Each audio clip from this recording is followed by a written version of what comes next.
Oke, terima kasih.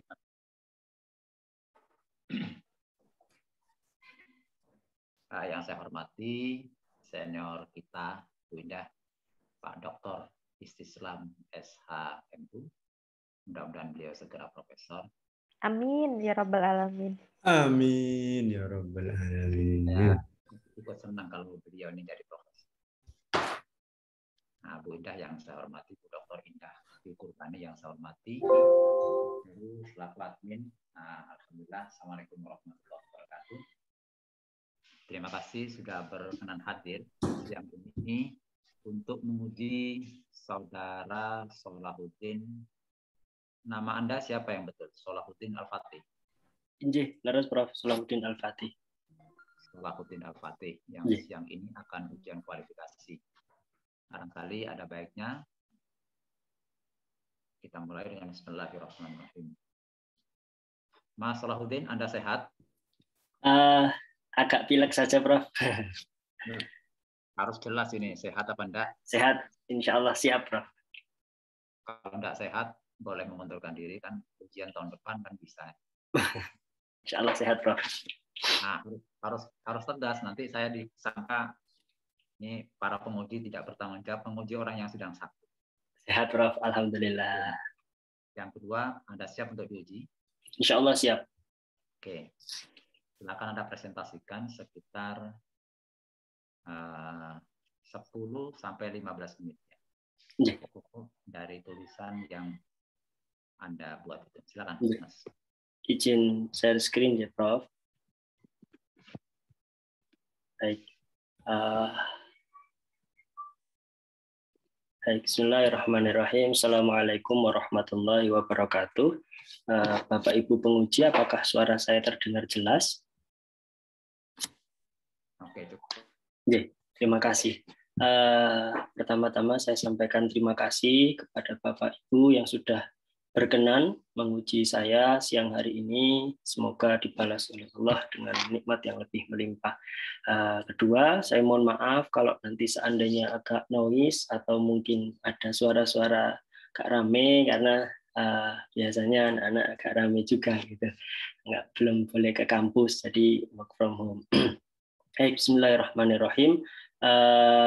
Yang terhormat dan terpelajar Prof. Fadli, insya Allah Prof. Istislam, dan juga insya Allah Prof. Indah Dwi Kurbani, para guru-guru saya, izinkan saya menyampaikan gagasan yang insya Allah nanti semoga bisa menjadi disertasi ya, sekaligus memberikan masukan untuk dinamika hukum yang ada. Judul yang insya Allah akan saya angkat adalah terkait pergeseran fungsi peraturan delegasi dalam hierarki peraturan perundang-undangan di Indonesia. Latar belakang permasalahannya, saya melihat bahwa sangat banyak kemudian perubahan nomenklatur dan juga materi muatan yang menyebutkan tentang peraturan delegasi ini. Kalau dilihat dari sejarahnya memang hanya ada 4 ya, mulai dari TAP MPRS tahun 1966, TAP MPR tahun 2000, kemudian Undang-Undang 10 2004 dan yang terakhir Undang-Undang 12 tahun 2011. Yang di sana ada beberapa nomenklatur yang berbeda, ada yang keputusan presiden, ada yang peraturan presiden. Selain itu juga ada tumpang tindih norma hukum dalam peraturan delegasi. Dalam sebuah diskusi memperingati milad Prof. Bagirmanan, Prof. Maria Farida Indarti itu menyampaikan bahwa di Indonesia ini hiperregulasi atau obesitas regulasi itu setidaknya cukup banyak ditopang oleh adanya peraturan delegasi itu. Jadi sangat banyak, bahkan kalau dari penelitian beberapa pendahulu, misalkan penelitiannya Pak Soekardi, pembimbing tesis saya, beliau bilang kalau ada peraturan delegasi itu yang sampai membatalkan ya produk hukum yang lain gitu. Nah, ini fenomena tumpang tindih norma hukum inilah yang kemudian menjadi dua alasan saya kenapa kok meneliti pergeseran fungsi peraturan delegasi. Nah, ngapunten Prof, ini tadi saya kok cari-cari peraturan delegasi, kemudian saya klik image, keluarnya gambar jenengan yang dikutip oleh hukum online, bahwa kita semua tahu disertasi Prof. Fadli tentang eksesivitas peraturan delegasi yang memang perlu dikontrol. Gagasan yang disampaikan oleh Prof. Fadil adalah kontrol preventif dan kontrol represif, gitu ya. Nah, tapi saya tidak melihat dari fungsi controlling itu saja, tapi bagaimana kemudian fungsi peraturan delegasi ini dari sejak awal mungkin diterapkan, adanya peraturan delegasi sejak Indonesia merdeka sampai hari ini kok sepertinya sangat ambigu dan membingungkan. Ini tadi yang saya sebutkan, ada 4 regulasi yang mengatur tentang hierarki peraturan perundang-undangan di Indonesia, mulai dari TAP MPRS sampai yang terbaru adalah Undang-Undang Nomor 12 Tahun 2011 yang direvisi di amandemen menjadi Undang-Undang 15 Tahun 2019, dan tidak terlalu banyak perubahan di Undang-Undang 15 2019 terkait hierarki. Pasal 7-nya masih sama, di mana peraturan delegasi itu ada di peraturan pemerintah dan peraturan presiden. Nah, ini hierarkinya kalau yang ada di Indonesia. Sementara jika kita melihat apa yang ada di Belanda dan Jerman, ini saya melihat dari disertasinya Pak Aan Eko, bahwa perbandingan antara Belanda dan Jerman ini terkait peraturan delegasi itu cukup konkret, ya, berbeda dengan yang tadi sebelumnya di Indonesia, di mana kalau di Belanda namanya peraturan menteri, ya, ministerial regulation. Kalau di Jerman mungkin namanya peraturan administrasi, ya, administratif, gitu. Jadi di Jerman itu dijadikan satu, ya, yang menjelaskan, mendelegasikan undang-undang atau peraturan yang lebih tinggi itu dijadikan satu dalam peraturan administratif itu. Sementara di Indonesia tidak, ya. Di Indonesia ada 2 sampai saat ini yang ada di hierarki pasal 7 itu, yakni peraturan pemerintah dan peraturan presiden, dan juga ada di pasal 8, ya, peraturan menteri, peraturan kepala lembaga setara dengan kementerian dan sebagainya. Nah, dari hasil terkait jenjang atau hierarki norma itu didukung pula dengan penelitian terdahulu atau previous research, bahwa ini yang saya sampaikan, ada beberapa peneliti yang mengatakan bahwa peraturan delegasi ini sangat banyak, bahkan ada yang memang tidak diberikan amanah di dalam undang-undang. Biasanya undang-undang itu memberikan amanah. Ini nanti dijelaskan lebih lanjut melalui peraturan pemerintah atau sebagainya. Bahkan ada yang peraturan delegasi dibentuk tanpa, gitu ya, tanpa adanya wewenang atau adanya pendelegasian pengaturan dari undang-undang atau peraturan di atasnya. Ini jelas sangat bertentangan dengan batasan pembentukan peraturan delegasi sebagaimana yang pernah disampaikan oleh Prof. Bagirmanan dan Prof. Kuntara Magnar. Jadi harusnya peraturan delegasi itu adalah ya menjadi delegasi dari peraturan perundang-undangan yang lebih tinggi. Bahkan ini ada peraturan presiden yang membatalkan peraturan menteri, gitu ya, penelitian dari Fatur Rahman, dan kemudian implementasi peraturan delegasi di tingkat daerah itu juga sangat susah. Bahkan ada undang-undang yang misalkan mengamanahkan 15 peraturan delegasi, tetapi faktanya hanya bisa 3. Nah, ini sudah dibahas oleh Prof. Fadli dalam buku Peraturan Delegasi di Indonesia itu, bahwa di Indonesia ini ada beberapa faktor kenapa kok peraturan delegasi ini menjadi populer, karena pertama, anggota legislatif di Indonesia belum tentu memiliki kecakapan di bidang legislasi, gitu ya, karena kita tahu syarat menjadi anggota legislatif minimal SMA. Di SMA tidak ada mata kuliah yang diajarkan oleh Bu Indah bentukan peraturan perundang-undangan, tidak ada. Itu baru bisa didapat di sarjana perguruan tinggi, dan itu pun harus ngambil sarjana hukum menurut saya. Kemudian yang kedua, ini sebagai jalan pintas, kalau di bukunya Prof. Fadli itu sebagai jalan pintas untuk melaksanakan atau untuk mengesahkan sebuah peraturan yang mungkin RUU itu masuk prolegnas sudah terlalu lama. Jadi biar tidak terlalu teknis, nanti ditulis saja, dijelaskan lebih lanjut dalam peraturan pemerintah dan sebagainya. Nah, kondisi-kondisi inilah yang kemudian membuat obesitas regulasi, ya, Richard Susskind itu, bahwa hukum nanti ke depan itu dibuat menjadi seharusnya, ya, transformasi hukum itu menjadi lebih simpel, ya, simplifikasi regulasi seperti yang disampaikan oleh Presiden Jokowi ya tahun 2017 silam, bahwa Prof. Beni Rianto itu menyampaikan akan ada upaya simplifikasi regulasi. Salah satunya adalah melalui penyederhanaan pola dari peraturan delegasi ini. Sehingga dari beberapa permasalahan yang telah saya sampaikan, saya mengambil 3 inti utama, mengapa sih kok kemudian penerapan peraturan delegasi ini sering menimbulkan problematika, kontroversi di tengah masyarakat. Kemudian yang kedua, apakah konstruksi hukum peraturan delegasi ini sudah sesuai dengan ajaran atau teori norma berjenjang seperti yang disampaikan oleh Hans Kelsen dan Hans Nawiaski itu. Nah, kemudian yang ketiga, bagaimana rekonstruksi hukum? Ya, jadi di sini saya ingin melihat rekonstruksi hukum terkait hierarki itu, karena dalam sebuah rapat dengar pendapat umum di DPR, Prof. Laica Marzuki dan Prof. Bagir Manan itu tidak sepakat dengan adanya kedudukan peraturan daerah, ya, peraturan daerah yang paling bawah itu. Harusnya peraturan daerah di bawah langsung oleh undang-undang. Nah, maka hipotesis nakal saya, walaupun kita belajar hukum, hipotesis nakal saya adalah seharusnya mungkin di bawah undang-undang atau perpu itu langsung disebut saja peraturan delegasi, yang itu memunculkan adanya peraturan pemerintah, peraturan presiden, dan juga peraturan daerah termasuk peraturan menteri dan sederajatnya.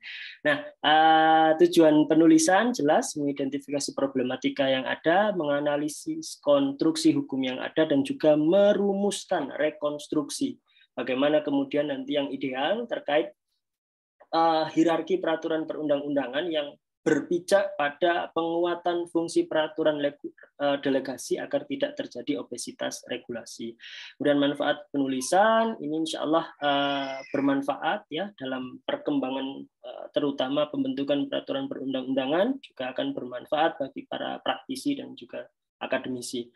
Metode penulisannya insya Allah saya akan menggunakan metode yuridis normatif, ya. Pendekatannya adalah konseptual dengan mencoba mencari konsep yang ideal terkait peraturan delegasi. Meskipun di Undang-Undang 12.11 memang ada definisinya di pasal 1 angka 5 dan angka 6 terkait peraturan pemerintah dan juga peraturan presiden. Kemudian perbandingan, tadi di awal sempat saya temukan singkat terkait perbandingan hierarki antara Indonesia dengan yang ada di Belanda dan Jerman. Kemudian terkait pendekatan perundang-undangan, tadi seperti saya sampaikan ada 4, ya, 2 TAP MPR dan 2 undang-undang terkait hierarki peraturan perundang-undangan. Kemudian secara historis saya akan mencoba melihat kasus ini dari sejarahnya. Semoga nanti bisa mendapatkan risalah sidang, RDPU maupun naskah akademiknya, juga dari kasus yang ada.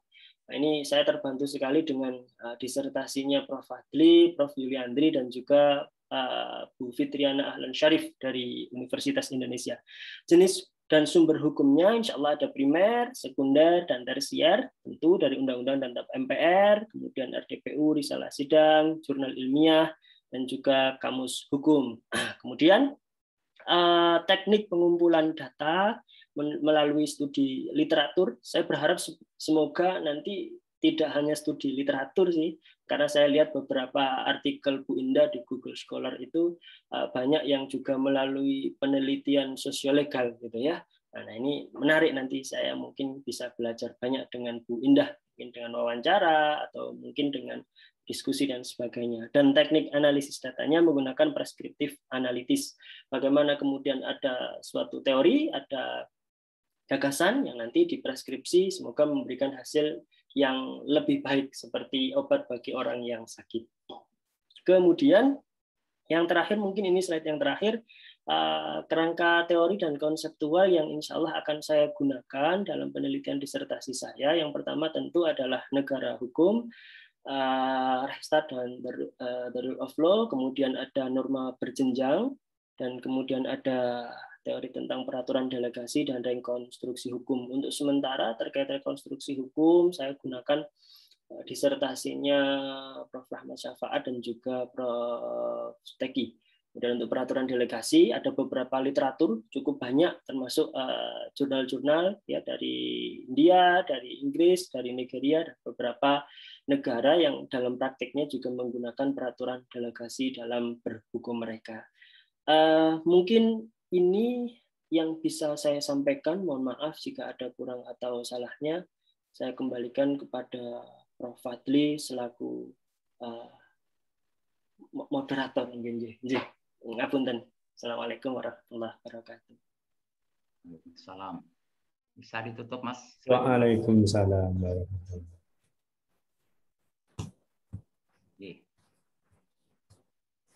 Baik, saya kira waktu Anda 15 menit sudah maksimal Anda mempresentasikan dengan menggunakan waktu yang kurang keras suaranya, Prof. Kurang keras. Siap, kurang siap. ranjing, Prof. Lapar nih kayak yang siang. Ya baik, 15 menit sudah Anda manfaatkan untuk mempresentasikan makalah saudara.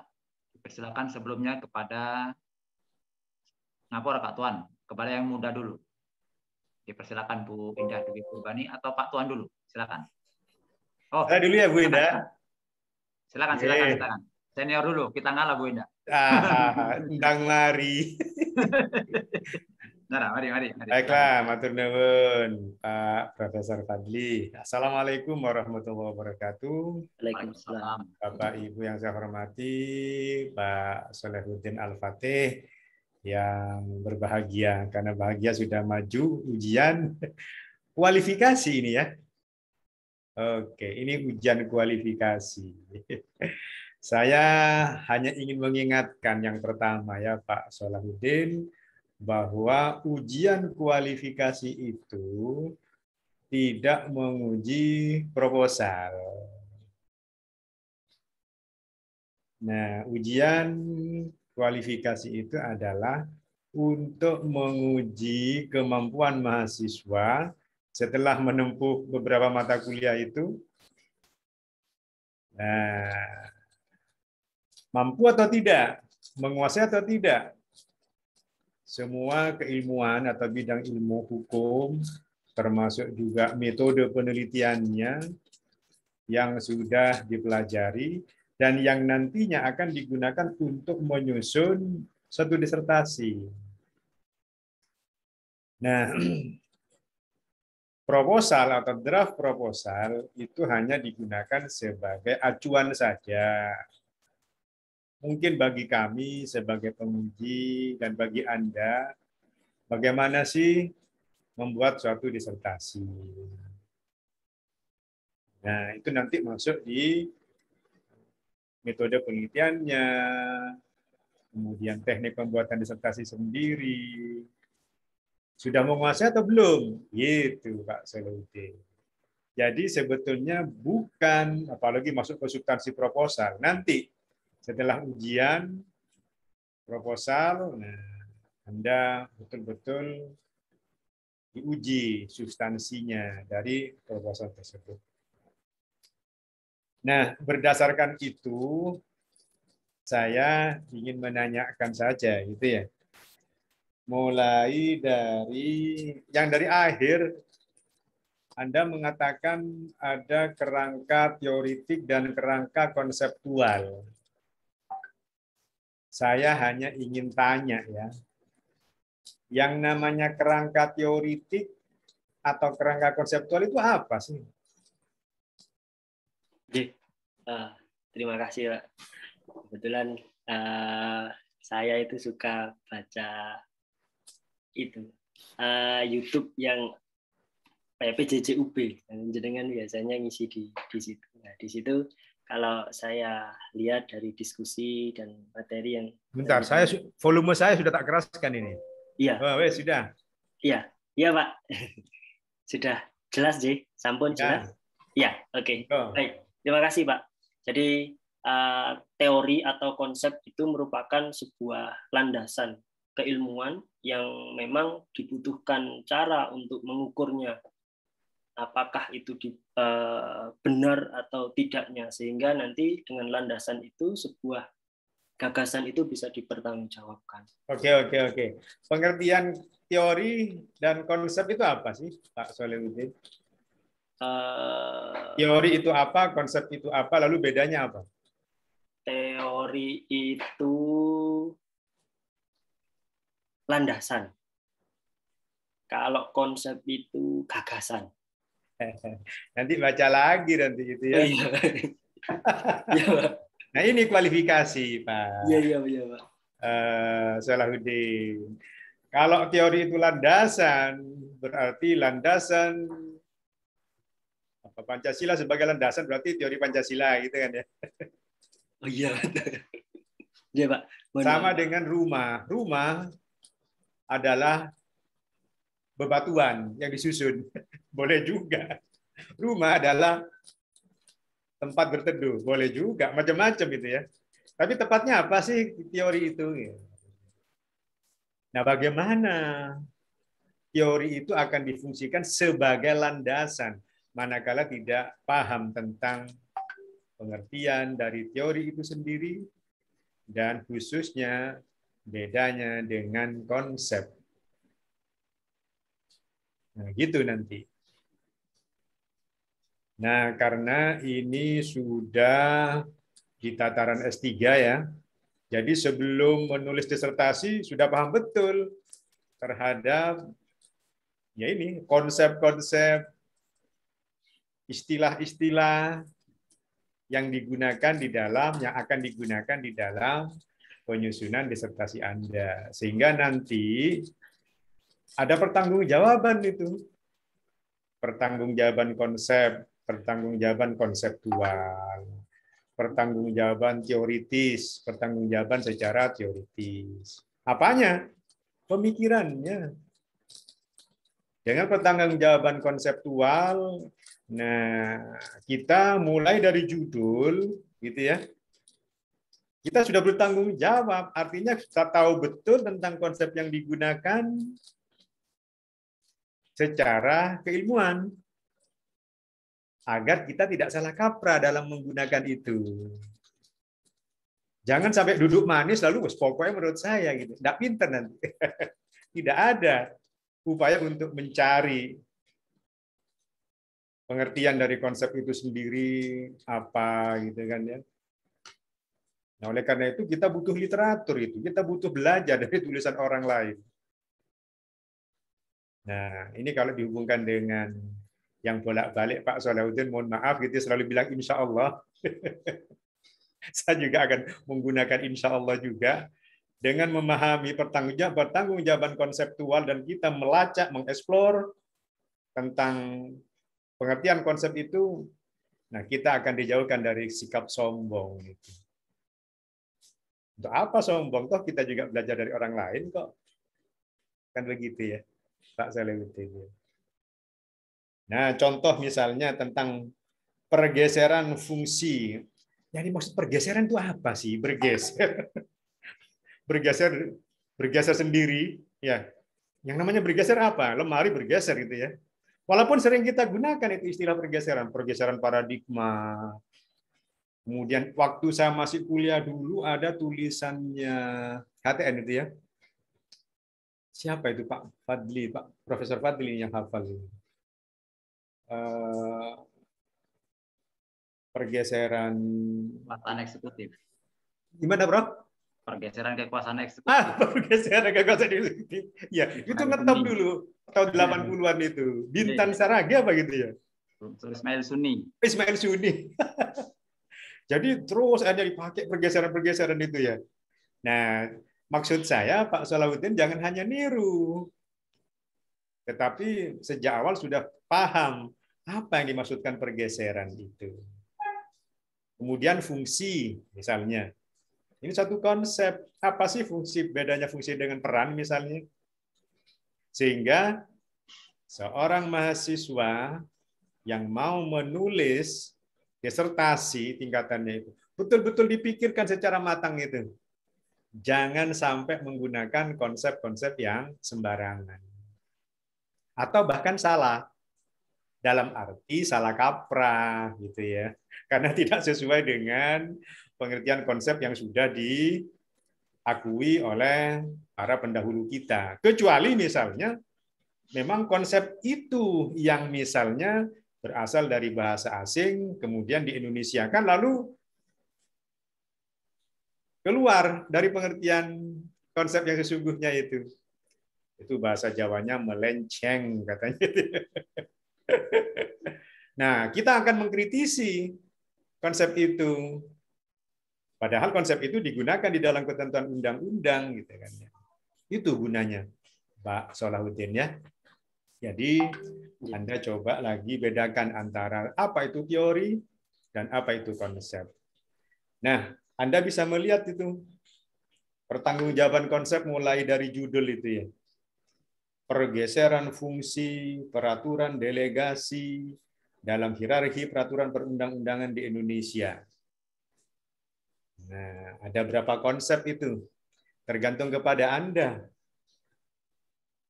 untuk menetapkan konsepnya. Apakah satu kata itu konsepnya atau frase? Nah, ini baru saja nonton saya, Prof. Fadli sama Dr. Indah. Nonton TV pas kena yang peraturan Pak Mas Nadiem itu ya. Tanpa persetujuan korban katanya. Frase. Siap.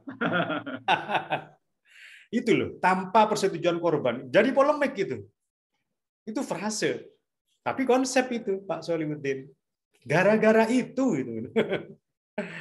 Lalu bermunculan bermacam-macam. Ada yang nafsirkan sendiri bahwa itu akan melegalkan kampus untuk ajang perzinahan dan seterusnya. Itu. Nah, itu hanya gara-gara konsep, Pak Solihuddin ya. Nah, kemudian masalah hukumnya apa sih, Pak Solihuddin? Iya. Nah, sebelum ke masalah hukum, masalah hukum, problem hukum, atau isu hukum, itu kira-kira sama atau tidak?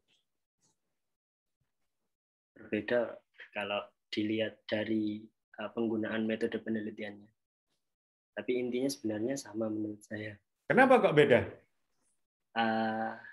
Karena beda kalau dilihat dari misalkan kalau kemarin ngambil penelitian hukum ya Pak, itu ada dari normatif dan juga empiris. Kemarin Prof. Nyoman ngajarinya seperti itu. Iya, saya tanya, ada di Indonesia kan itu ya, iya. Di bahasa Indonesia kita ya. Apa masalah hukumnya, apa isu hukumnya, apa problem hukumnya? Masalah, isu, problem itu sama atau tidak ya? Menurut saya sama. Sama gitu ya. Masalah hukum sama dengan isu hukum sama. Oh beda. Dengan problem hukum sama. Beda Pak. Bedanya di mana? Bedanya? Jadi isu hukum itu kan kalau memang ada aturan yang mungkin dilanggar, jadi itu akan menjadi masalah hukum ketika ada yang dilanggar aturannya itu, ada norma hukumnya yang dilanggar. Nah, ini perlu baca lagi nih, apa sih isu hukum itu? Masa harus ada norma yang dilanggar? Kalau ada norma dilanggar itu pelanggaran hukum namanya konsepnya ya. Ya, tidak sesuai, yang tidak sesuai juga. Dan tindih, kekosongan norma. Ini Pak Solahuddin cara menjawabnya. Jadi Pak Solahuddin harus mampu untuk menjawab secara utuh tentang apa itu masalah hukum, isu hukum, atau problem hukum itu. Sebetulnya sama Pak Solahuddin, menurut saya sama. Problem hukum, masalah hukum, isu hukum itu lebih dipopulerkan oleh dosennya Bu Dr. Indah dan saya itu di UNER ya. Prof. Peter Mahmud itu. Iya, saya juga iya, seakan-akan kalau sudah menggunakan isu hukum normatif ya tidak. Ya. Tapi yang penting tahu maknanya dulu tentang masalah hukum itu. Baru nanti masuk ke metode penelitiannya. Misalnya problem hukum atau masalah hukum, isu hukum di penelitian hukum normatif dan empiris itu apa sih misalnya? Monggo. Ya. Kalau Bapak ternyata melakukan penelitian, ada masalahnya akan diteliti dalam penelitian hukum normatif atau penelitian hukum empiris. Pak, jangan mengatakan penelitian hukum empiris katanya. Dimarahin nih. Socio-legal research itu ya. Besok itu nanti, besok ya. Atau penelitian berdasarkan apa ya katanya ini? Berbasis data. Menurut saya sama itu. Bahkan kalau saya memunculkan ini lagi gitu ya. Jika alergi dengan penelitian hukum empiris gitu ya. Penelitian hukum yang diteliti itu aspek empirisnya. Waduh, terlalu panjang gitu. Oke lah, nanti kita diskusi tentang metode penelitiannya ya. Tapi yang ingin saya tanyakan ke Pak Salahuddin itu lah. Ya. Apa sih masalahnya di masing-masing bidang itu? Iya, kalau di normatif itu ada 3, Pak, penelitian normatif itu. Jadi ada kekosongan norma hukum, kekaburan norma hukum, sama tumpang tindih norma hukum. Kalau di empiris itu adanya perilaku yang tidak sesuai dengan norma hukum yang ada, gitu. Ketidaksesuaian antara aturan dengan perilaku yang ada di masyarakat, fenomena yang ada di masyarakat. Nah, sekarang tidak lagi 3, Pak Salahuddin, yang 4. Bahkan kalau saya 5 itu. Kemarin sama Prof. Nyoman masih diajari 3. Oh, masih 3 ya, kancrit satunya itu. Iya, mungkin. Kira-kira kalau yang satu yang populer, kalau saya nambah 5 itu, jadi 5 kalau saya itu.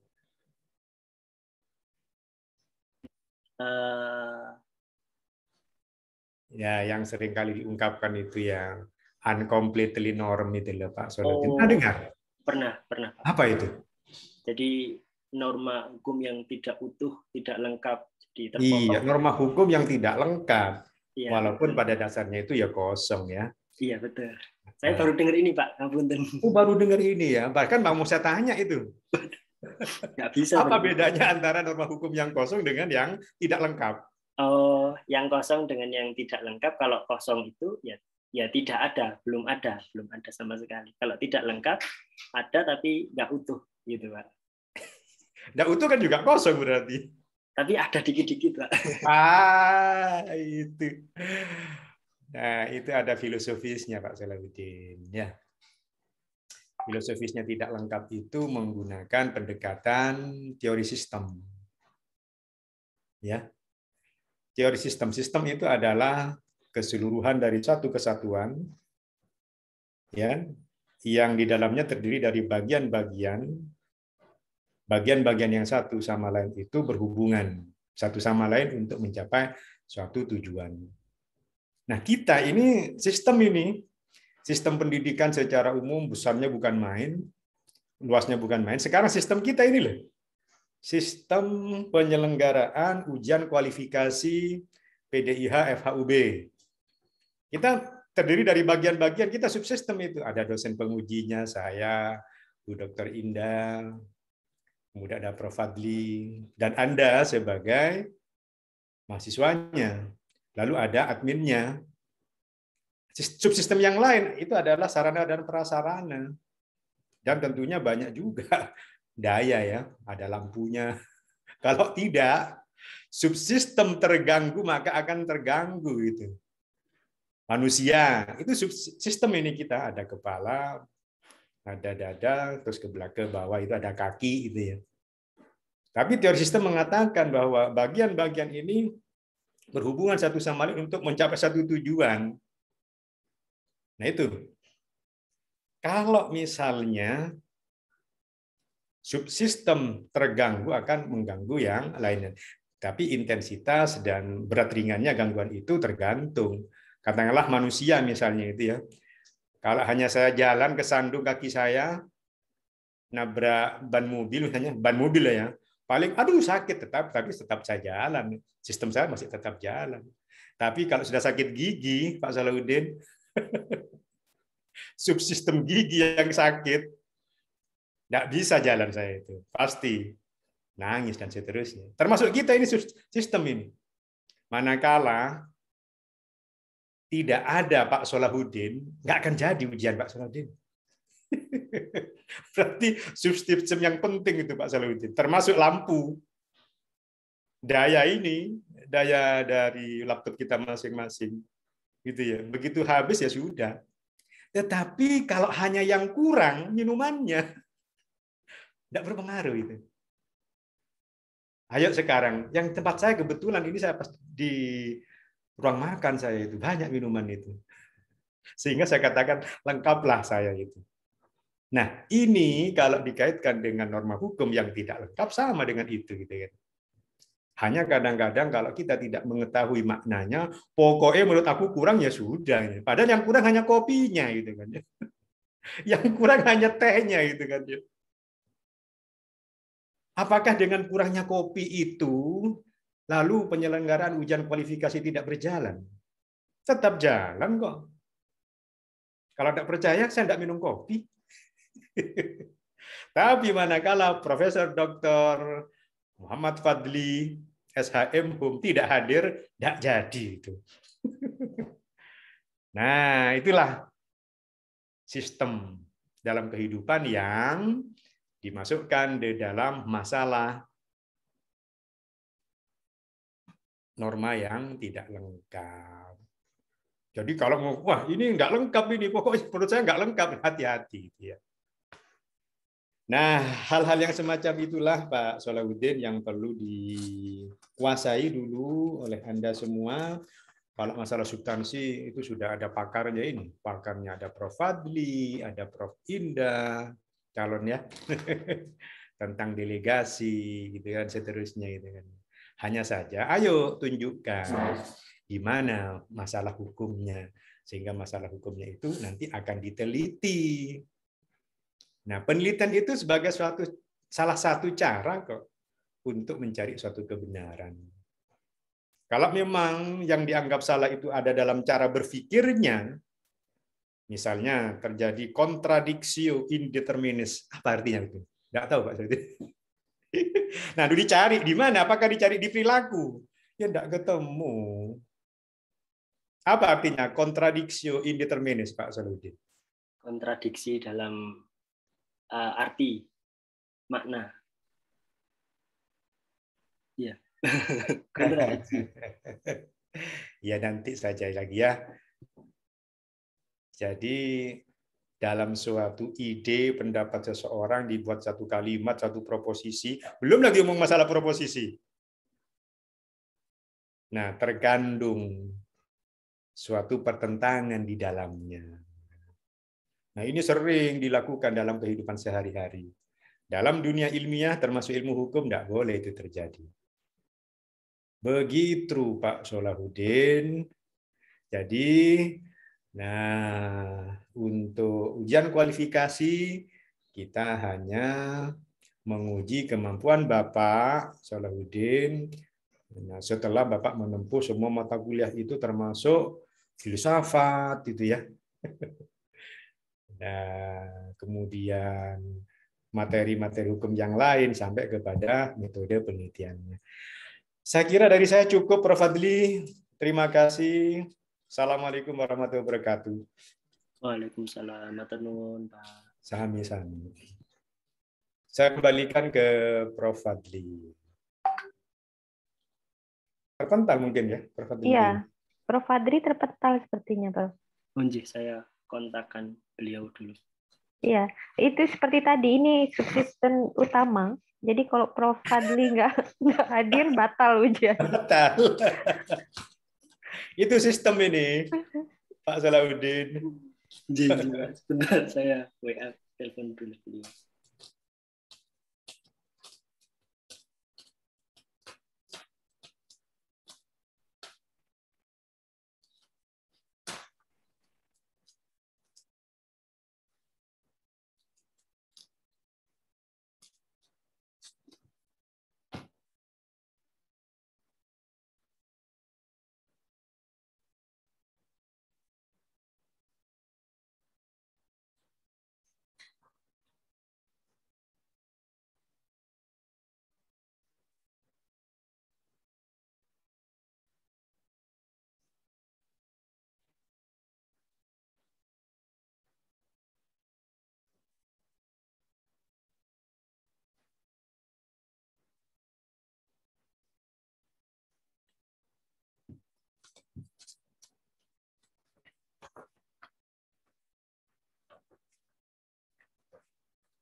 Iya, Sambil mengisi kekosongan Prof. Fadli, saya tambahkan aja ya.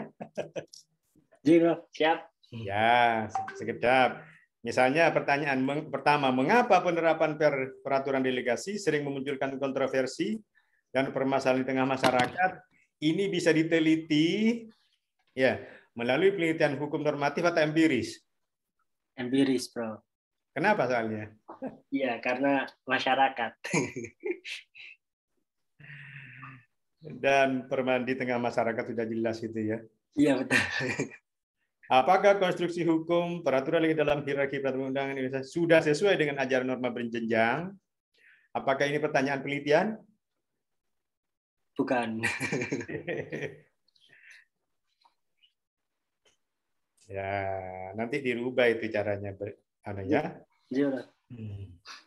Bagaimana rekonstruksi hukum peraturan delegasi dalam hierarki perundang-undangan di masa depan agar sesuai dengan ajaran berjenjang? Ya, nanti cobalah membuat rumusan masalah yang tepat ya. Anda dari UNER S2-nya ya? S2 UNER, S1 UB. Oh, S1 UB, S2 UNER. Saya dan Bu Enda ini UNER ya, S2 UNER, S3 UNER. Oh iya, sui generis. Hukum tata negara ini, Prof. Dari HTN. Ya, dari S1 HTN, ya. 2011 ya? 2011. Ya, 2011 maksudnya. Di UB? Iya, di UB. Jadi saya awal jadi dosen. Jadi masih magang, masih sit in. Itu Fatih di apa? Sudah aktif. Dulu aktivis mahasiswa ini. Ya. Kita demo. Ya, aktivis tapi harus banyak belajar Mas Fatih ya. Iya, ngapunten. Prof. Ini Prof Fadli sudah muncul. Tunggu Prof, hanya ngisi waktu tadi. Soalnya karena subsistem Prof Fadli nggak hadir, nggak bisa dilanjut ini. Siap. Oke, terima kasih. Monggo. Silakan. Berikutnya, monggo. Dr. Indah di Kurbani. Silakan, Prof. Oke, terima kasih Prof Fadli, terima kasih Prof Istislam. Salam sehat untuk kedua guru besar yang dimiliki oleh Fakultas Hukum UB. Kalau Prof Istislam ini kan sebenarnya hanya menunggu waktu ya. Saya Prof Fadli. Itu kata yang konsepnya salah itu. Jadi sebenarnya karena mau ini aja, karena belum mau Tapi mengurus. doa. Terima kasih doanya. Amin. Amin ya rabbal alamin. Ini untuk ujian kualifikasi ini sepertinya saya pertama untuk S3 begitu. Cuman saya waktu pertama kali membaca judul dari Pak Solahuddin Al-Fatih karena beliaunya juga akademisi. Jadi saya panggil Pak Solahuddin Al-Fatih meskipun sebenarnya Pak Solahuddin ini juga alumni dari FHUB angkatan tahun 2011, kemudian S2-nya di UNER, baru S3-nya kembali lagi ke UB begitu. Jadi untuk dari saya ada beberapa sesudah saya membaca, kalau tadi Pak Istislam mengatakan sebenarnya kalau untuk ujian kualifikasi itu sebenarnya menguji pada saat mahasiswa sudah menempuh mata kuliah yang harus ditempuh untuk kemudian persiapan penyusunan proposal untuk penelitian disertasi. Tapi menurut saya untuk proposal sebagai panduan begitu ya, proposal yang ditulis oleh Pak Solahuddin ini ada beberapa hal yang mungkin bisa menjadi catatan karena siapa tahu kemudian dilanjutkan untuk proposal penelitian disertasi dan saya kira sepertinya akan dilanjutkan ke proposal penelitian disertasi. Ada beberapa catatan dari saya. Yang pertama adalah pada saat saya membaca judul ini, pergeseran fungsi peraturan delegasi di dalam hierarki peraturan perundang-undangan di Indonesia.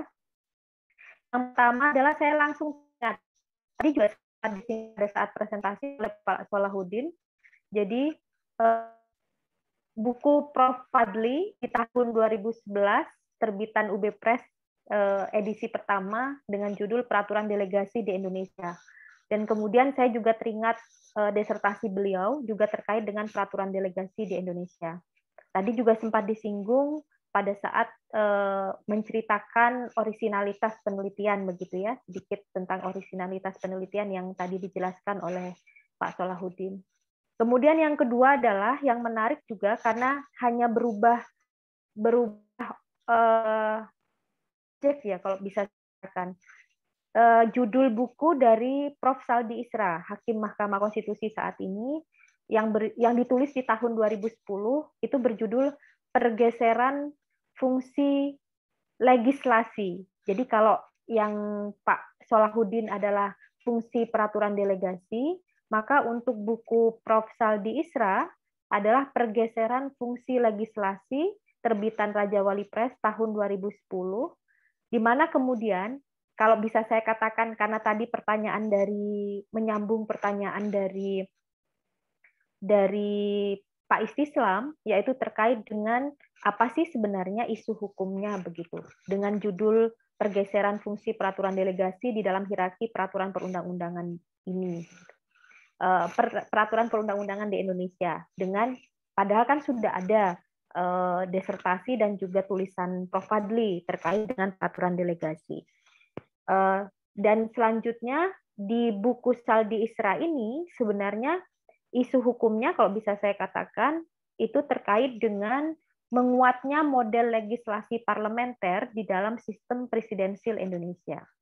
Jadi isu hukum yang diangkat oleh Saldi Isra di dalam bukunya itu dengan kata pergeseran, saya melihat kesamaan kata pergeseran di sini, yaitu menurut Saldi Isra ada penguatan terhadap model legislasi parlementer di dalam sistem presidensil dengan mengapa dia kemudian mengatakan ada pergeseran fungsi legislasi begitu.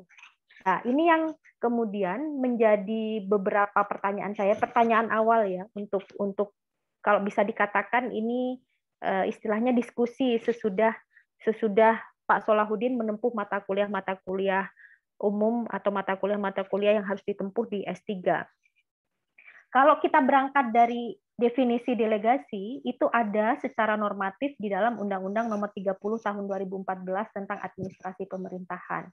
Secara jelas dikatakan bahwa delegasi adalah pelimpahan kewenangan dari badan dan atau pejabat pemerintahan yang lebih tinggi kepada badan dan atau pejabat pemerintahan yang lebih rendah, dengan tanggung jawab dan tanggung gugat beralih sepenuhnya kepada penerima delegasi. Itu definisi awal atau definisi normatif yang tertuang di dalam peraturan perundang-undangan. Kemudian juga terkait dengan metode penelitian yang disampaikan oleh Pak Solahuddin dan juga tadi sempat menjadi bahan diskusi juga pada saat Pak Istislam membahas terkait dengan metode penelitian yang digunakan. Menurut saya sebenarnya ada satu buku bagus yang menjelaskan tentang metode penelitian hukum. Jadi tidak membedakan antara penelitian normatif dengan penelitian sosiologis. Jadi yang dilakukan adalah penelitian hukum. Kemudian yang membedakan adalah pendekatan yang digunakan. Makanya kemudian tadi Pak Istislam menanyakan, pendekatan yang digunakan adalah pendekatan perundang-undangan dan juga pendekatan konsep. Maka definisi akan pendekatan konsep itu harus jelas, karena itu yang menjadi dasar atau menjadi pembeda terkait dengan batasan kajian di dalam rencana disertasi yang akan ditulis oleh Pak Solahuddin ini. Jadi ini termasuk masukan begitu ya. Bagaimana kemudian pendekatan yang digunakan itu menjadi batasan kajian dan juga untuk menunjukkan orisinalitas atau kebaruan dari penelitian disertasi yang akan ditulis oleh Pak Solahuddin. Karena sekali lagi berangkat dari judul yang orang akan langsung teringat, akan langsung menghubungkan judul ini dengan Prof. Fadli dan juga dengan judul buku yang ditulis oleh oleh Saldi Isra ini, meskipun perbedaannya adalah di delegasi dan legislasi. Tapi yang jelas-jelas orang langsung akan berpikiran itu adalah dengan disertasi dan juga buku yang ditulis oleh Prof. Fadli. Jadi pendekatan yang digunakan oleh Pak Fatih ini menjadi kunci untuk kemudian menunjukkan orisinalitas atau kebaruan yang membedakan antara disertasi Prof. Fadli dengan disertasi yang akan ditulis oleh Pak Fatih. Kemudian selanjutnya komentar saya juga untuk naskahnya begitu ya. Di dalam naskahnya itu pada saat saya membaca, Pak Fatih menggunakan pendekatan historis sebenarnya. Di awal, di latar belakang, kemudian pada saat kemudian menjelaskan untuk masuk ke rumusan masalah, saya melihatnya itu banyak menggunakan pendekatan historis. Bagaimana kemudian Pak Fatih menceritakan di paragraf awal begitu ya, perkembangan pengaturan terkait dengan hierarki peraturan perundang-undangan. Tetapi yang perlu berhati-hati juga di dalam proposal ini, di paragraf-paragraf bagian akhir, saya juga menemukan penjelasan, menambahkan begitu. Kalau di paragraf awal itu menambahkan 4 kali perkembangan pengaturan hierarki peraturan perundang-undangan, tapi di bagian-bagian akhir dari latar belakang itu juga memasukkan informasi baru begitu. Berarti artinya banyak informasi yang masih terserak, tidak menjadi satu kesatuan. Dan menurut saya sebenarnya untuk pendekatan, Pak Fatih juga bisa menggunakan pendekatan historis filosofis gitu, untuk menunjukkan atau membuktikan pergeseran-pergeseran itu. Pergeseran itu melalui apa dan melalui perkembangan apa begitu. Sederhananya adalah seperti kemudian menceritakan perkembangan pengaturan terkait dengan pergeseran fungsi peraturan delegasi ini, di mana kemudian bisa kita katakan itu semacam politik hukum atau ius constitutum atau artinya penggambaran-penggambaran dari the past kemudian ke the present. Dan di akhir nanti mungkin ya, nanti di disertasi ini kalau untuk menunjukkan kebaruannya adalah gagasannya itu tadi, ya pendekatan konsep itu tadi. Jadi baru masuk ke gagasan atau ke konsep yang akan ditawarkan oleh Pak Solahuddin untuk kemudian bagaimana sih idealnya atau yang akan datang itu idealnya seperti apa fungsi dari peraturan delegasi ini di dalam hierarki peraturan perundang-undangan.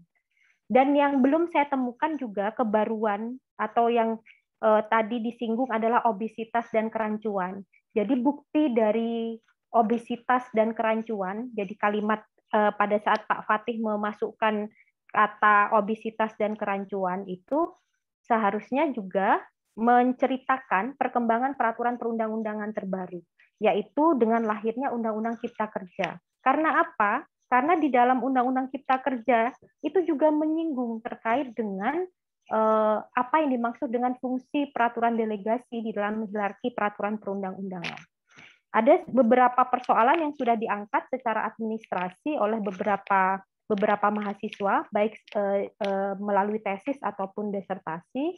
Salah satunya itu adalah kemudian terkait dengan ada beberapa pasal di dalam Undang-Undang Cipta Kerja itu yang menurut saya sangat menarik untuk dimasukkan sebagai kebaruan dari penelitian atau dari pada saat membahas pergeseran fungsi peraturan delegasi ini.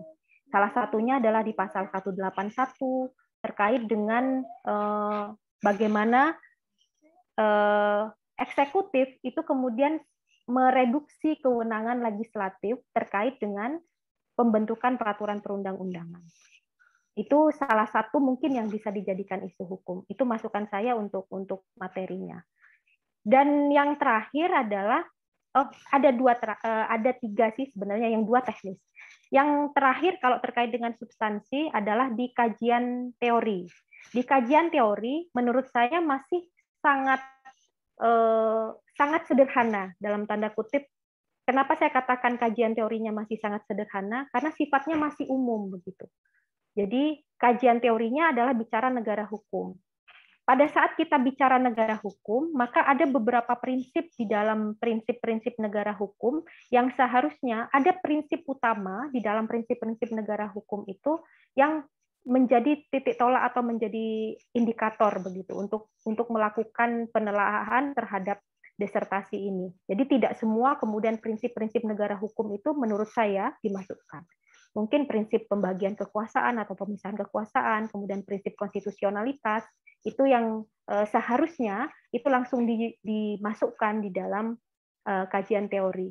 Tidak alih-alih kemudian hanya memasukkan teori negara hukum begitu.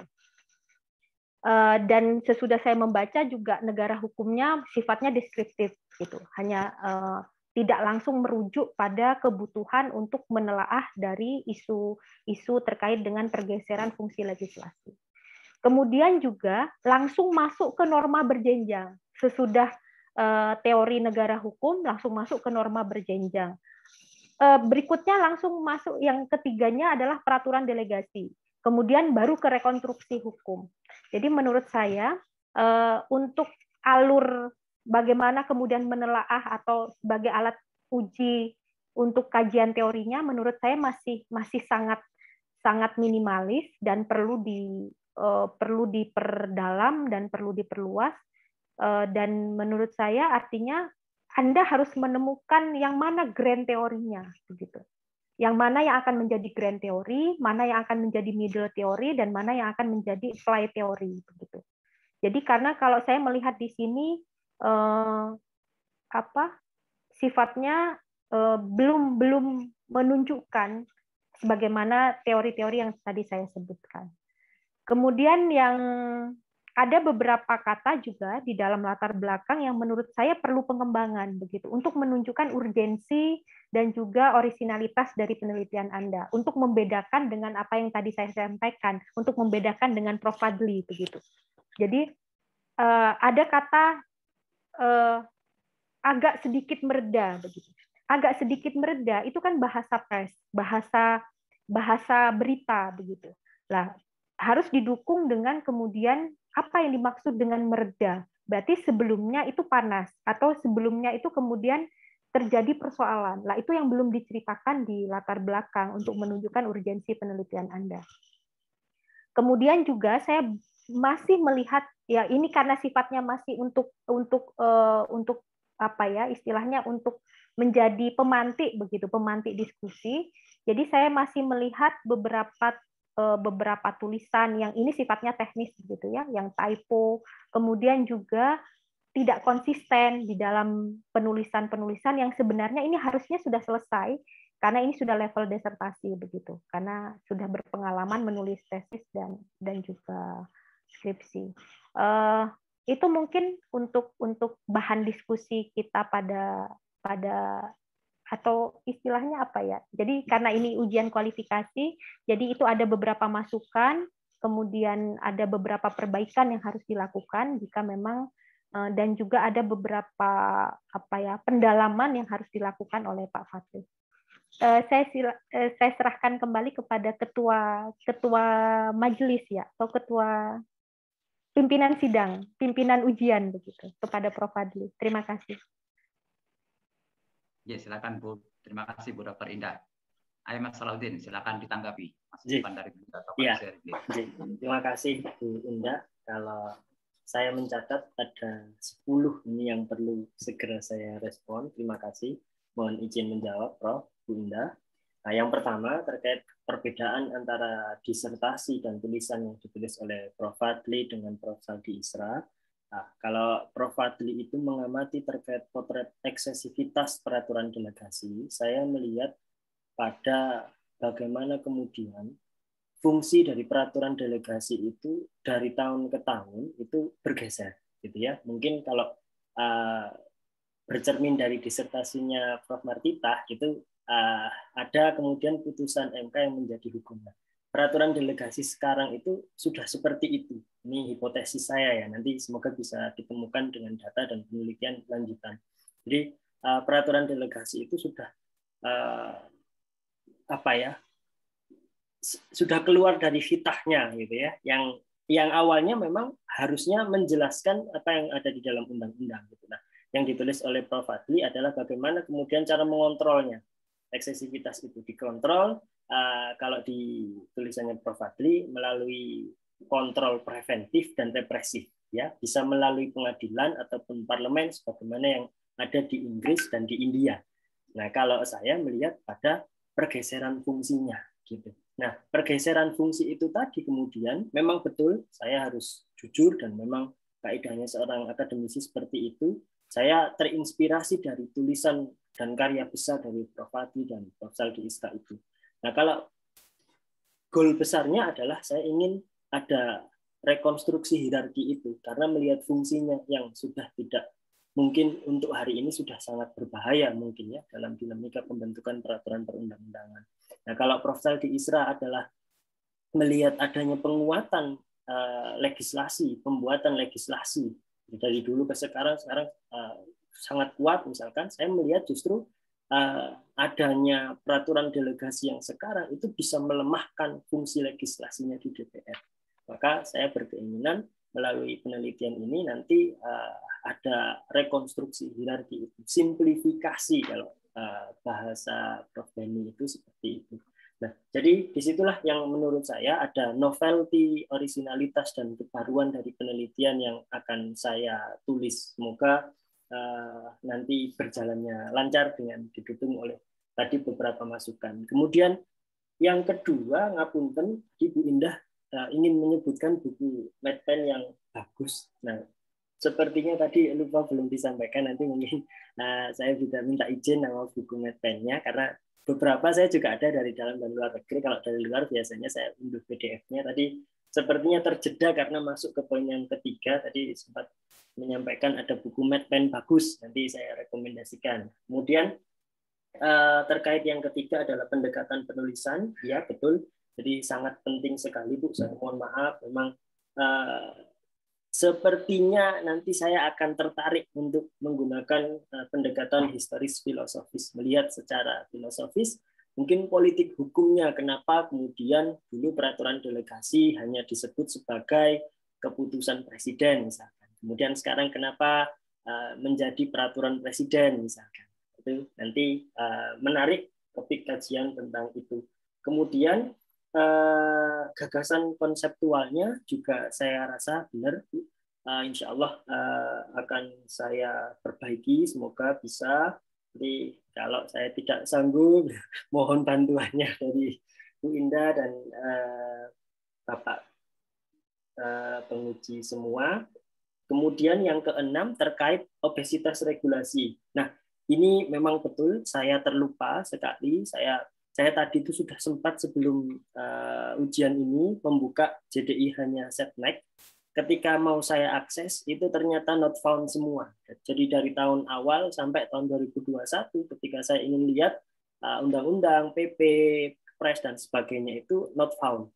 Ngapunten, barusan tadi saya buka, jadi saya tidak bisa menambahkan baik itu di PPT maupun untuk di artikel karena sudah dikirimkan ke Bapak Ibu, berarti mungkin nanti perbaikannya adalah semoga ini jadi lanjut untuk proposal disertasi. Kemudian saya menyadari betul terkait kajian teori itu juga terlalu umum sehingga memang saya perlu menentukan mana ground teori, middle teori, dan applied teori. Karena ya memang betul butuh diskusi, butuh masukan dengan banyak sejawat dan juga baca literatur yang memang berkuat. Sekali lagi ini karena kelemahan dan kekurangan saya, insya Allah nanti semoga bisa saya perbaiki. Dan ya typo ini memang sebenarnya saya sudah menggunakan aplikasi untuk mengecek typo dan penggunaan istilah, tapi memang karena mungkin sehari-hari selain menulis jurnal, saya juga menulis opini bebas. Ini kendala saya sejak S2. Mohon maaf sekali waktu itu Bu Dri, Pak Soekardi itu memprotes juga. Ini bahasanya seperti bahasa opini koran, Mas, gitu ya. Karena keseharian saya juga nulis opini di koran, jadi agak kurang akademis ya betul. Jadi insya Allah nanti mungkin akan lebih sering diskusi dengan teman sejawat agar bahasanya lebih ilmiah, kemudian latar belakangnya dibuat lebih sistematis agar tidak terserak. Terima kasih. Itu tadi 10 yang saya catat, masukan dari Bu Indah dan klarifikasi yang harus saya berikan. Alam bisa saya kembalikan ke Prof. Fadli. Monggo Bu Indah kalau klarifikasi, monggo. Ya, Prof. Terima kasih, Prof. Jadi, bagaimana tadi, mohon maaf saya agak masuk ke substansi karena apa istilahnya dalam tanda kutip geliat gitu ya apa ini bahasa jadi kayak ini sebenarnya akan menjadi menarik tapi harus lepas dari Prof. Fadli begitu karena karya Prof. Fadli itu sudah fenomenal begitu. Jadi kalau sekiranya nanti orang pasti langsung di awal akan bertanya apa kebaruannya begitu, apa novelty-nya begitu, apa perbedaannya dengan penelitian Prof. Fadli. Jadi pada saat tadi kemudian akan mengatakan bahwa akan menceritakan pergeserannya, silahkan dicek historisnya atau sejarahnya. Siapa tahu di disertasi Prof. Fadli juga sudah menceritakan itu begitu. Jadi nanti harus berhati-hati. Dan usulan saya istilah obesitas peraturan delegasi terutama itu lahir pasca kita bicara sebenarnya ketentuan lahirnya Omnibus Law itu berpengaruh betul begitu. Itu case approach-nya gitu.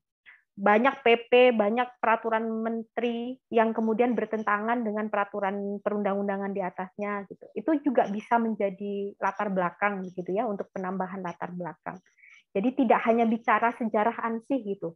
Karena kalau kita bicara TAP MPR, TAP MPRS, kemudian TAP MPR yang tahun 2000, kemudian Undang-Undang Nomor 10 tahun 2004, kemudian berhenti di Undang-Undang 12 2011 itu sudah umum.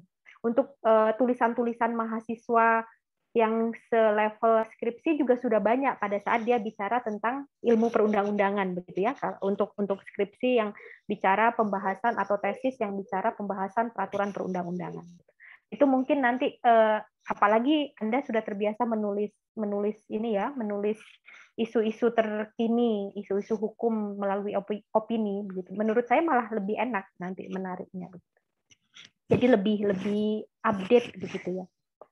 Itu mungkin, dan untuk informasi buku Medpen-nya, itu buku Medpen yang ditulis oleh orang luar, jadi nanti saya informasikan, dan kebetulan saya juga fotokopian.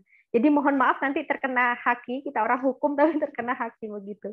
Saya fotokopi waktu saya S3 juga, karena perdebatannya sangat sengit, pada saat itu saya sampai istilahnya diingatkan betul sama kakak kelas dan lain semacamnya, juga sama teman-teman, kalau saya sudah mulai mendebat Prof. Peter, itu langsung kursi saya langsung didorong dari belakang, ditendang dari belakang oleh teman-teman saya. Jadi itu menjadi bekal saya pada saat kemudian terjadi perdebatan antara istilahnya untuk menghentikan perdebatan sebenarnya. Perdebatan antara penelitian empiris dengan penelitian normatif. Karena yang ada adalah penelitian hukum gitu. Itu mungkin nanti saya ceritakan, saya tunjukkan ya untuk fotokopiannya. Oke, itu Prof. Fadli, mungkin tambahan dari saya. Terima kasih Prof, terima kasih kesempatannya. Ya, terima kasih. Jadi kalau beliau mendebat, Prof. Peter ditendang, kursinya ditendang oleh teman-teman dari belakang. Kalau saya mendebat, guru saya caranya beda dengan Bu Indah.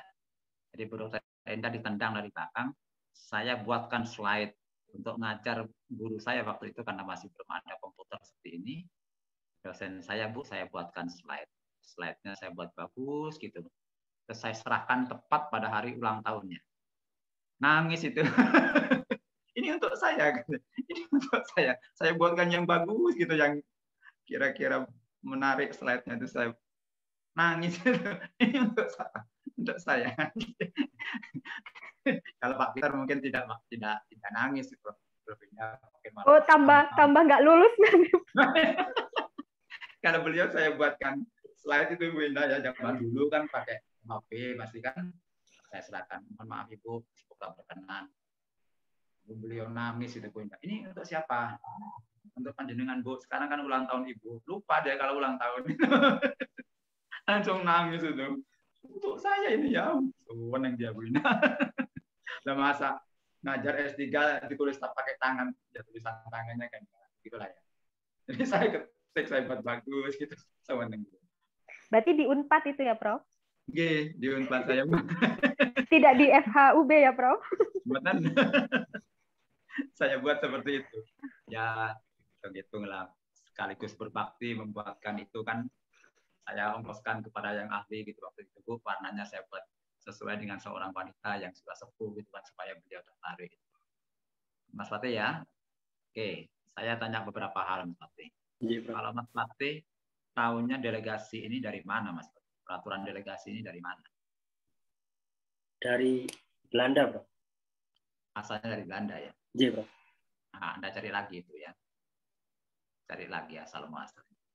Iya, Bro. Konsep kita kebanyakan mengambil dari Belanda. Tapi Jerman. peraturan delegasi bukan dari Belanda, Mas. Ya. Saya sudah meneliti. Ya. Bukan dari Belanda. Yang kedua, pendelegasian kita misalnya dalam PP, dalam Undang-Undang Dasar, itu kira-kira menurut Mas Fatih dari mana konsepnya? Dari undang-undang. Oh ya, konsep itu ditiru dari mana konsep? Oh, gagasan adopsi itu, Bro. Dari Presiden berhak menetapkan peraturan pemerintah untuk melaksanakan undang-undang sebagaimana mestinya. Itu konsep mana, Mas?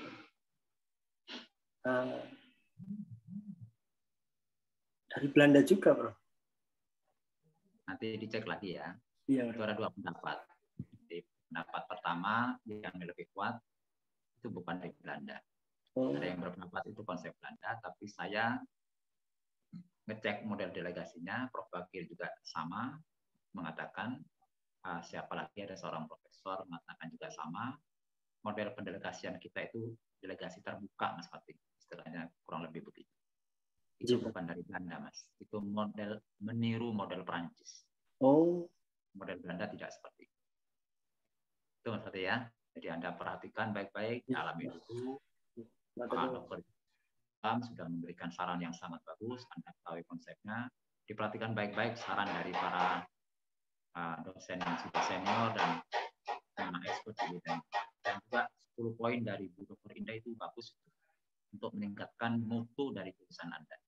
Disertasi saya itu bukan tentang eksesivitasnya. Disertasi saya tentang perkembangan peraturan delegasi. Itu 3 hal isinya. Ya, mengapa diperlukan, itu kan tanyakan di situ. Termasuk nanti apakah bertentangan dengan demokrasi atau tidak. Dan terakhir, bagaimana mengontrolnya. Itu dengan 2 model. Model sistem, pra maksudnya, dan setelah diundangkan. Atau preventif dan represif. Itu perintah Prof. Bakir, dan memang Prof. Bakir yang nulis masalahnya. Sehingga saya harus mengkaji asal muasalnya atau delegasi dari mana. Jadi 2 pertanyaan esensial itu Anda harus tahu asal muasalnya dari mana. Kalau masalah obesitas misalnya, ya bukan tidak penting, itu juga penting. Bagaimana menyelesaikannya itu bukan persoalan yang gampang, karena itu bukan. Di satu sisi Pak Saldi Isra, Profesor Saldi Isra menyebut sudah terjadi pergeseran ya fungsi legislasi. Di satu sisi itu betul dari perspektif tertentu. Tapi Anda lihat perkembangan zaman yang demikian cepat itu menuntut persoalan sedemikian cepat juga.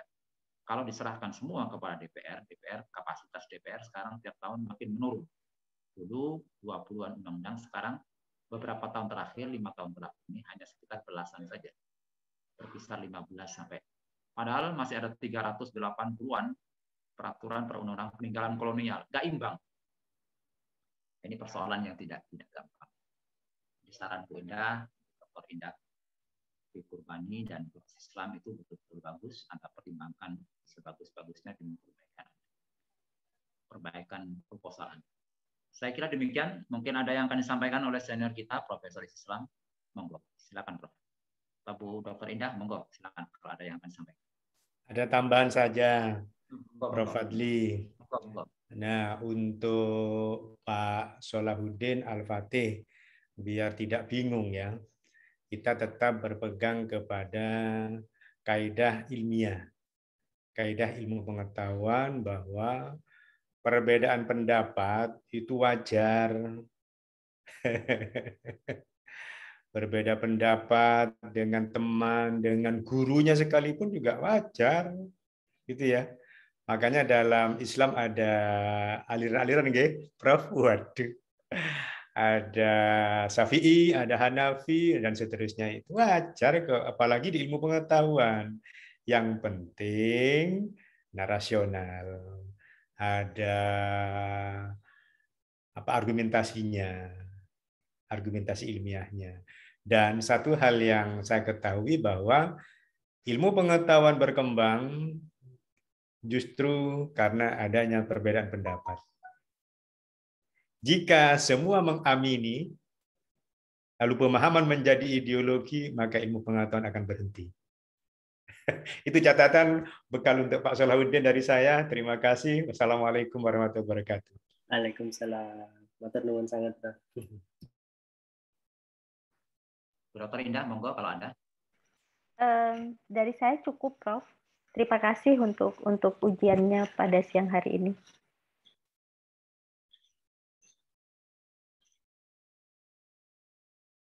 Nah, Pak Salahuddin, masukan dari Pak Dr. Islam sekali lagi, Bu Dr. Indah, harap diperhatikan ya untuk kebaikan proposal Anda. Perhatikan baik-baik. Tidak semua orang bisa memberikan masukan yang bermakna, ya. Apalagi di forum resmi ujian seperti ini. Anda perhatikan baik-baik untuk meningkatkan kualitas tulisan saudara. Ya. Saya ulangi, tidak semua orang bisa memberikan masukan berharga. Jadi kalau tidak diterima, tidak dipertimbangkan, usulan yang baik itu akan menohok Anda sendiri. Jadi pertimbangkan dengan serius untuk memperbaiki kualitas proposal saudara yang akan dibuat. Baik, Prof. Islam, Bu Dr. Indah, yang semoga beliau berdua segera jadi profesor. Saya kira kita cukup deh siang ini, ujian siang ini. Terima kasih sudah berkenan hadir, menyempatkan untuk menguji saudara Fatih. Saya kira demikian, alhamdulillahirrahmanirrahim, kita bisa akhiri forum siang ini. Wassalamualaikum warahmatullahi wabarakatuh. Waalaikumsalam warahmatullahi wabarakatuh. Oke, Prof, ujiannya sudah bisa diakhiri. Untuk penilaiannya, Prof.